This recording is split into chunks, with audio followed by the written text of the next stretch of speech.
In this video, we're looking at simplifying algebraic expressions. So some important things to remember. So remember, you can only add or subtract when the pronumerals or the letters are the same. Alright, so remember that is just a fancy mathematical term for our letters in this form. Alright, so our first example here, 4x squared minus 3x squared plus 6x squared. Notice that they're all x squareds. So that means they're the same. Now, it is important to also note that if I had something like 4x minus 3x squared minus or plus 6x squared, let's say that. In this case, x and x squared are not the same, right? They're not the same. So you cannot add them or subtract them. Right? It's important to note that the power does have an impact on what you can add or subtract. So knowing that, and that in our example, we have 4x squared minus 3x squared plus 6x squared. They're all the same term, therefore we can actually solve this. So that ends up equaling 7x squared, because they're all the same. Right?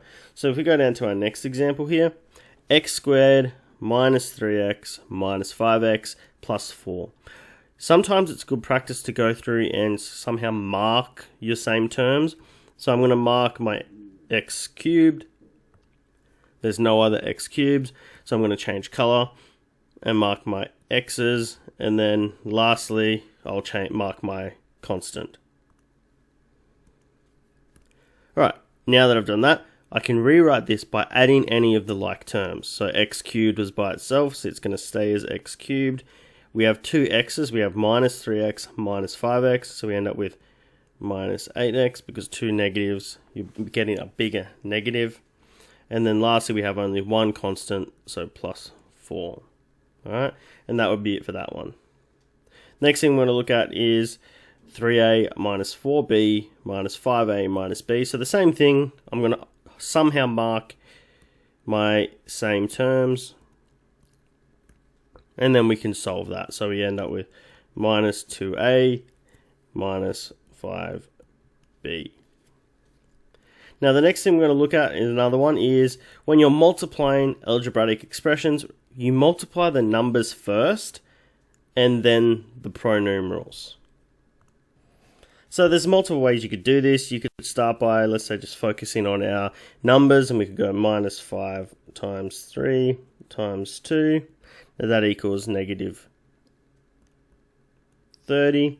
And then I could focus on my pronumerals, x times y times x, x squared y. And then I could just combine them at the end.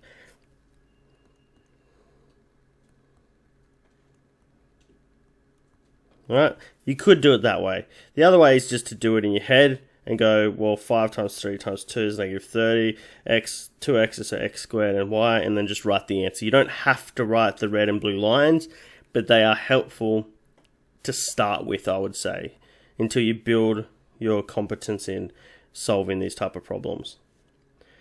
Next one is when dividing algebraic expressions, divide the numbers first and then the pronumerals. So when multiplying and dividing, it's the same kind of thing.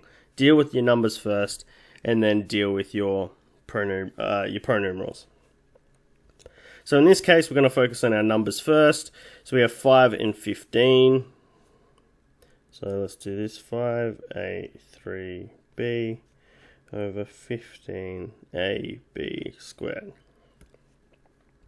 So we divide it. So 5 divided by 15, we end up with 1 over 3. Then we have our a cubed. Now remember, if the a is just by itself, it's an invisible 1 there. So here, this 1 is going to cancel out that up there. So we end up with 2. And then same thing up here, there's a b with a negative, b with a 1. So that 1 will cancel out here and we're left with 1. So there's a lot of crossing and things going on there. But ultimately what we ended up with is 1 over 3. We had a squared on top. I'm going to redo that too. And we had b on the bottom. Now, technically, you don't need to worry about including this 1. You could rewrite this as a squared over 3